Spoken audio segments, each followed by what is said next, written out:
Hello friends, my self सरोसेनी और मैं आपका बहुत बहुत स्वागत करती हूँ आपके अपने यूट्यूब चैनल एक्सपर्ट 2.0 क्लासेज में।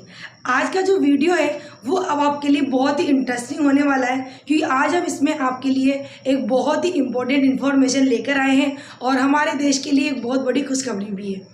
जैसा कि आपको पता ही है कि अभी हाल ही में अगस्त के महीने में ही हमारा चंद्रयान 3 है, उसने चंद्रमा पर सॉफ्ट लैंडिंग कर ली है और इसके लिए आपको फिर से दोबारा एक बार और बहुत बहुत बधाई हो। और चंद्रयान 3 के चंद्रमा पर लैंडिंग करने की वजह से हमें चंद्रमा के बारे में स्टडी करने की में बहुत सारी चीज़ों में मदद मिलेगी और जैसा कि मिल भी रही है। और अब हम जो आज की वीडियो में डिस्कस करने वाले हैं वो और भी ज़्यादा इंटरेस्टिंग टॉपिक है। आपको पता ही होगा कि अभी तक सूर्य पर पहुंचना बिल्कुल भी पॉसिबल नहीं हुआ है। यानी जो हमारा सन है, सूर्य है, वो एक आग का गोला है और आग का गोला होने की वजह से बहुत ही गर्म रहता है, बहुत ही गर्म है। उसके आसपास कई हजारों लाखों किलोमीटर की दूरी पर जाना भी हमारे लिए पॉसिबल नहीं है। आप समझ ही सकते हैं कि हम इतनी दूर पृथ्वी पर रहते हैं, तो इतनी दूर पृथ्वी पर रहने के बावजूद भी हम सूर्य की गर्मी से कितनी गर्मी महसूस करते हैं। तो आप समझ सकते हैं इस चीज़ से कि सूर्य अपने आप में कितना ज़्यादा गर्म होगा। वो चलता फिरता एक आग का गोला है और इसी वजह से वहाँ पर जाना पॉसिबल नहीं है। लेकिन आपको पता ही होगा कि हमारे इंडिया के लिए कुछ भी इम्पॉसिबल नहीं है। जिस तरह से हमने चंद्रयान 3 पर सॉफ्ट लैंडिंग करके और एक सक्सेसफुल चंद्रयान मिशन लॉन्च किया है, इसी तरह से हमारा देश अभी कुछ सालों से जिस तरह चंद्रमा पर पहुंचा उसी तरह सूर्य पर पहुंचने की भी तैयारी कर रहा था। मतलब काफ़ी लंबे सालों से ये प्रोग्राम चल रहा था कि सूर्य की स्टडी करनी थी, लेकिन सूर्य पर जाना इतना आसान नहीं है क्योंकि सूर्य एक आग का गोला है। वहाँ इतनी ज़्यादा हीट रहती है कि नॉर्मल वहाँ पर अगर कोई भी चीज़ जाती है, कोई भी मटेरियल किसी भी मेटल से बना हुआ कोई भी यान जाता है तो वो पिघल कर बिल्कुल ही आग की तरह झुलस जाएगा। तो वहाँ पर जाना बिल्कुल पॉसिबल नहीं था, लेकिन हमारे देश ने ये सब कर दिखाया। और अभी हाल ही में आदित्य L1 नाम का आदित्य यान जो है वो अभी बनकर तैयार हो चुका है और कल 2 सितंबर को सुबह 11:50 पर इसकी लॉन्चिंग होने वाली है। तो सबसे पहले तो मैं इसके लिए सारे देशवासियों को बहुत बहुत बधाई देना चाहूँगी। हमारा देश एक बार फिर से सबसे आगे होने वाला है और जैसा कि हम हमेशा से आगे रहे हैं और हमेशा जीतते आए हैं, इसी तरह हम इसको भी एक बार और जीतेंगे और सूर्य के बारे में स्टडी करने में भी कामयाब होंगे। तो आइए हम लोग ये आदित्ययान L1 जो सूर्य की कल यहाँ से लॉन्च होने वाला है, जो 2 सितंबर को 11:50 पर, उसके बारे में थोड़ी सी डीप स्टडी करते हैं। उसके बारे में थोड़ा सा पढ़ते हैं, थोड़ा सा समझते हैं कि क्या है, कहाँ किसने बनाया है, कहाँ से लॉन्च होने वाला है। तो देखो आप, ये जो आदित्य L1 यान है ये संस्था इसरो ने ही बनाया है। यानी इसकी जो संस्था रही है, इसकी जो समिति रही है, संगठन जो रहा है वो हमारा भारत का इसरो ही रहा है। उसके बाद हम बात करें इसकी जो लॉन्चिंग होने वाली है वो लॉन्चिंग होगी सतीश धवन अंतरिक्ष केंद्र श्रीहरिकोटा शहर आंध्र प्रदेश से। यानी इसकी जो लॉन्च होगा ये हमारे भारत के सतीश धवन अंतरिक्ष केंद्र जो कि आंध्र प्रदेश में, वहां से इसकी लॉन्चिंग होने वाली है। नेक्स्ट हम बात करें, ये लॉन्च होगा कल यानी 2 सितंबर 2023 को 11:50 पे मॉर्निंग में। यानी कल की मॉर्निंग हमारे लिए बहुत ही अनएक्सपेक्टेबल होने वाली है, बहुत ही वंडरफुल होने वाली है। और ये जो लॉन्च होने वाला है इसको इसरो द्वारा लाइव भी दिखाया जाएगा और साथ में कुछ न्यूज़ चैनल जो भी यूट्यूब पर इसको लाइव दिखाएंगे। तो आप कल इसको लाइव भी देख सकते हैं सुबह 11:50 पे और पूरा इस चीज़ का बेनिफिट उठा सकते हैं, पूरा आनंद ले सकते हैं कि किस तरह से आदित्ययान हमारे सतीश धवन केंद्र से लॉन्च हो रहा है। और लॉन्च होते टाइम पर वहाँ का जो दृश्य होगा बहुत ही मनमोहक होने वाला है, तो उसको आप देखकर उसका पूरा आनंद भी उठा सकते हैं। तो चलिए आप अपन आगे चलते हैं। इसकी जो लॉन्चिंग है वो 2 सितंबर यानी कल 11:50 पर सतीश धवन अंतरिक्ष केंद्र से होने वाली है। नेक्स्ट हम बात करें जिस रॉकेट से इसे भेजा जा रहा है, यानी जिस रॉकेट के द्वारा इसे लॉन्च किया जा रहा है, उस रॉकेट का नाम है PSLV C57। यानी PSLV C57 नाम के रॉकेट से इस आदित्ययान को यहाँ से लॉन्च किया जाएगा। उसके बाद नेक्स्ट हम बात करें, ये जो आदित्ययान जाने वाला है यहाँ से पृथ्वी पर, इसको सूर्य पर जाने में लगभग 4 माह का वक्त लग जाएगा, यानी लगभग 125 दिन। क्योंकि आपको पता ही है कि सूर्य पृथ्वी से काफ़ी दूर है और इनकी जो दूरी है वो काफ़ी ज़्यादा होने की वजह से इसको पृथ्वी सूर्य तक पहुंचने में काफ़ी ज़्यादा वक्त लग जाएगा और इसे वहां जाने में लगेगा कम से कम 125 दिन समथिंग के, मतलब 125 दिन की समथिंग लगेंगे।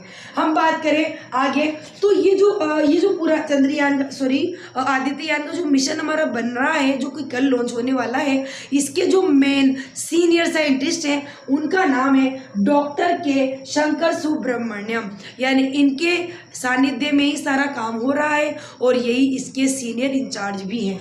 चलो आगे हम चलते हैं। इस आदित्ययान का जो पेलेड है उसका वजन रखा गया है 244 किलोग्राम और इस मिशन की जो अवधि है वो लगभग 5.2 वर्ष है, यानी लगभग पूरे 5 साल का हमारा ये मिशन है और इस मिशन में फाइनली हम लोग कामयाब हो जाएंगे। कल हमारा आदित्ययान लॉन्च हो जाएगा और लॉन्च होने के बाद में हमारे देश को एक और बहुत बड़ी सफलता हासिल होने वाली है और लगभग 4 महीने के बाद जब हमारा आदित्ययान है वो चंद्रमा के लगभग पास चला जाएगा और सूर्य के पास चला जाएगा और सूर्य के बारे में इंफॉर्मेशन हमें बताएगा, तो हमारे देश के लिए ये सबसे बड़े गौरव की बात होगी और हमारा देश वो पहला देश होगा जो सूर्य के बारे में सारी चीज़ों के बारे में नॉलेज हमें देगा और हम पूरे देश को बता पाएंगे कि हमारा भारत किसी देश से कम नहीं है।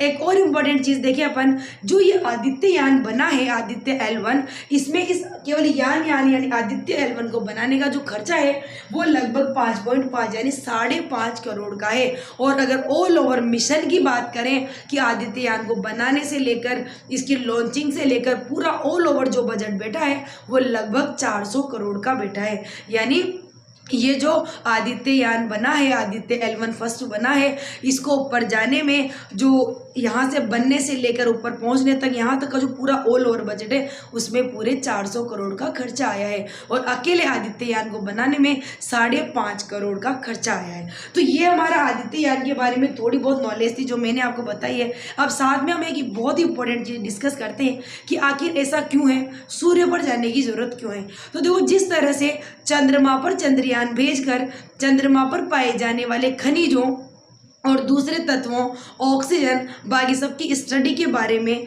जानने के लिए चंद्रयान को भेजा गया है, बिल्कुल उसी तरह से सूर्य पर पाए जाने वाली गैसें, उसके अलावा सूर्य में कैसे वायु बनी होगी, कैसे वहाँ का एनवायरनमेंट होगा, इसके अलावा सबसे इम्पोर्टेंट है कोरोना। बात हम कोरोना वायरस की नहीं कर रहे हैं, जो सूर्य है उसकी सबसे आउटर मोस्ट लेयर का नाम है कोरोना।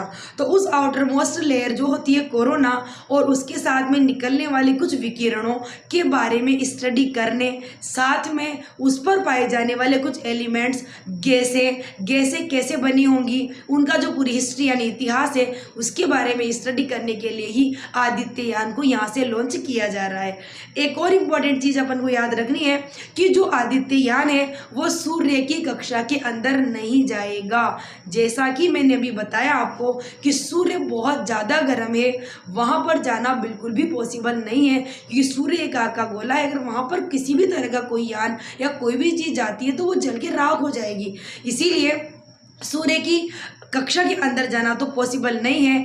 लेकिन ये जो आदित्ययान है ये पहले चंद्रमा की कक्षा में ही रहेगा, फिर चंद्रमा की कक्षा में रहने के बाद पहले तो ये चंद्रमा की आंतरिक कक्षा में ही रहेगा, पृथ्वी की आंतरिक कक्षा में ही रहेगा। फिर पृथ्वी की आंतरिक कक्षा से थोड़ा बाहर जाने के बाद में इसका जो पथ होगा, इसका जो रास्ता होगा वो दीर्घ वृत्ताकार कर दिया जाएगा और दीर्घ वृत्ताकार करने के बाद में ये लांगराज पॉइंट 1 याद रखेंगे, लांगराज साइंटिस्ट का नाम याद रखना, लांगराज पॉइंट या बिंदु 1। तो लांगराज पॉइंट 1 पर ये जाकर स्थापित कर दिया जाएगा। देखो, लांगराज 1 जो पॉइंट है वो ये पॉइंट होता है। लांगराज नामक साइंटिस्ट ने ऐसा बताया था कि किन्हीं भी दो पिंडों के बीच में ऐसे पॉइंट्स पाए जाते हैं जहां पर ग्रेविटी का इफेक्ट नहीं होता, यानी एक जगह ऐसी आएगी जहां पर पिंड को ना तो नीचे पृथ्वी खींचेगी और ना ऊपर सूर्य खींचेगा। तो उसी पॉइंट पर, जिस पॉइंट पर ग्रेविटी नहीं होगी, दोनों तरफ की ग्रेविटी बिल्कुल सिमिलर हो जाएगी, बराबर हो जाएगी, वहां पर इस आदित्ययान को स्थापित कर दिया जाएगा और उस पॉइंट का नाम है लांगराज पॉइंट 1। तो इस पॉइंट 1 पर आदित्ययान को स्थापित कर दिया जाएगा जहां पर ना ये अट्रैक्ट होगा अपनी पृथ्वी की तरफ और ना ये वहाँ पर सन की तरफ अट्रैक्ट होगा, और वहाँ से ये हमें सूर्य के बारे में इंफॉर्मेशन देता रहेगा, जिससे भविष्य में हमें सूर्य के बारे में जानने में भी काफ़ी मदद मिलने वाली है। तो हमारे देश के लिए सबसे पहले एक बार अपन सब जय हिंद जय भारत करते हैं, और उसके बाद हम भगवान से दुआ करते हैं कि हमारा जो ये आदित्ययान जाने वाला है ये वहाँ पर सक्सेसफुली पहुँचे और हमें सारी की सारी जो इन्फॉर्मेशन है वो देते रहें, ताकि हमारे देश का नाम एक बार फिर से ऊंचा हो। और हमारे देश के लिए बहुत बड़े गौरव की बात है कि हमने सबसे पहले आदित्ययान को सूर्य पर पहुंचाने के लिए पूरे मिशन को सक्सेसफुल बनाया है, और कल ये जैसे ही लॉन्च होगा तो हमारे देश में बहुत बड़ी खुशी की खबर छाने वाली है। तो आप चाहें तो इसे लाइव भी देख सकते हैं, इसरो डायरेक्ट इसको लाइव करने वाला है, जिससे अपन आदित्ययान को लॉन्च होते हुए अपने घर बैठे लाइव भी देख सकते हैं। इसके लिए आप यूट्यूब पर भी जा सकते हैं, यूट्यूब पर भी लाइव वीडियो देखकर आप इसका पूरा फायदा उठा सकते हैं। तब तक के लिए बने रहे हमारे चैनल में। Thank you, take care, see you, जय हिंद जय भारत।